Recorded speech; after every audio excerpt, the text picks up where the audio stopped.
بسم اللہ الرحمن الرحیم اعوذ باللہ من الشیطان اللعین الرجیم بسم اللہ الرحمن الرحیم وبہ نستعین وهو خیر الناصر ومعین انہ لتنزیل رب العالمین نزل به روح الامین۔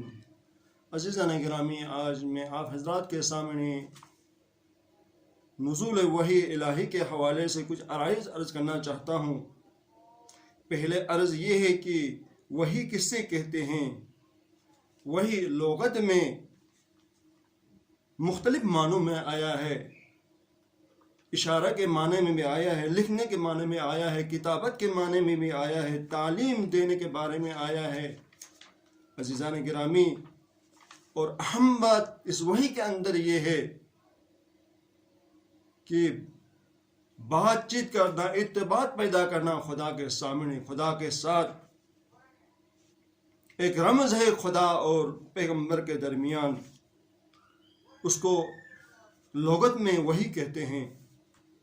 اگر اصطلاح میں دیکھا جائے تو وحی کا معنی اس طرح ہوتا ہے، ایک قسم کا ارتباط معنوی ہے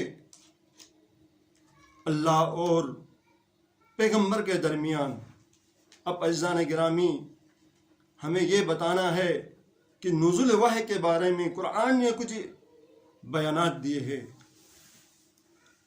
وہ بیانات 3-4 قسم کی بیانات ہے۔ ایک دفعہ پیغمبر پر غار حرا میں وحی ہوتی ہے، سورہ علق کی کچھ آیات پیغمبر صلی اللہ علیہ وآلہ وسلم پر جبرائیل کے ذریعے خالق کائنات پیغمبر تک وحی کرتے ہیں۔ اس کے بعد 3 سال یہ وحی دوبارہ وحی نہیں ہوتی پیغمبر پر، اور پیغمبر کو حکم ہوتا ہے کہ آپ سری طور پر چھپا کر اپنے تبلیغ کو، سلسلے کو جاری رکھیں۔ اپنے عزیزان گرامی، 3 سال کے بعد پھر پیغمبر کو وحی ہوتی ہے، اے رسول، اے میرے رسول، اب جو ہے اپنی وحی کو علناً مشرکین کے سامنے پیش کریں۔ عزیزان گرامی، اب وحی کی 2 قسمیں ہیں۔ ایک قسم یہ ہے وحی دفعی کہتے ہیں اس کو، اور دوسری وحی تدریجی ہے۔ وحی دفعی کسے کہا جاتا ہے کہ جس طرح شمع قدر میں خالق کائنات سورہ قدر میں ارشاد فرماتا ہے، اِنَّا أَنزَلْنَاهُ فِي لَيْلَةِ الْقَدْرِ، ہم نے قرآن کو لیلۃ القدر میں نازل کیا۔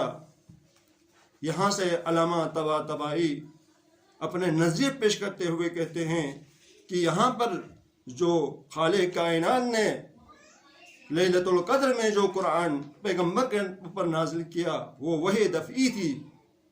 اس کا مطلب کیا ہے؟ اس کا مطلب یہ ہے کہ پورا قرآن پیغمبر کے سینے اقدس میں نازل ہوا، لیکن اجمالی طور پر کچھ عنوانات، کچھ مفاہیم قرآن کے حوالے سے پیغمبر علیہ السلام پہ وحی ہوئی۔ اور دوسری بات یہ ہے، 23 سال یا 20 سال کے اندر پیغمبر پہ جو وحی ہوئی ہے وہ مختلف اقسام کی میں ہوئی ہے۔ مثلا ایک واقعہ پیش آیا، جنگ ہوئی، کوئی خواتین کوئی مسئلہ لے کر آئی، ان تمام کا حل پیغمبر صلی اللہ علیہ وآلہ وسلم پر وحی ہوتی رہی اور پیغمبر نے ان کو بیان کیا۔ اب وحی کی کتنے قسمیں ہیں؟ وحی کی 3 قسمیں ہیں عزیزان گرامی۔ پہلی وحی مستقیم پیغمبر صلی اللہ علیہ وآلہ وسلم پر وحی ہوئی، خدا نے ڈائریکٹ پیغمبر کو وحی کی۔ یہ وحی پیغمبر پر بہت وزنی تھی اور پیغمبر کبھی کبھی بے ہوش ہو جاتے تھے۔ اور دوسری وحی جو پیغمبر صلی اللہ علیہ وآلہ وسلم پر ہوئی وہ جبرائیل کے ذریعے تھی۔ جبرائیل آتا تھا اور پیغمبر کو خدا کا پیغام لے کر آتا تھا۔ تیسری وحی من وراء الحجاب.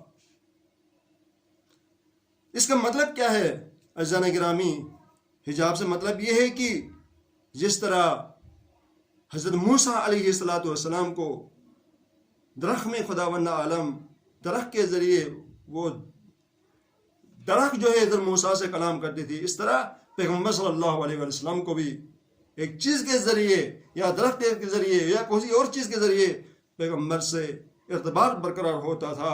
تو عزیزان گرامی یہ وحی ہم یہ کہہ سکتے ہیں پیغمبروں کے علاوہ یہ وحی کا لفظ کسی اور کے لیے استعمال کرنا جائز نہیں ہے.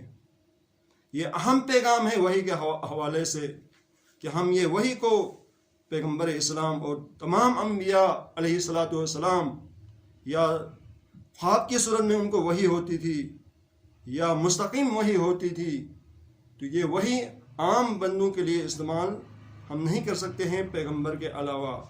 وآخر دعوانا الحمد للہ رب العالمین.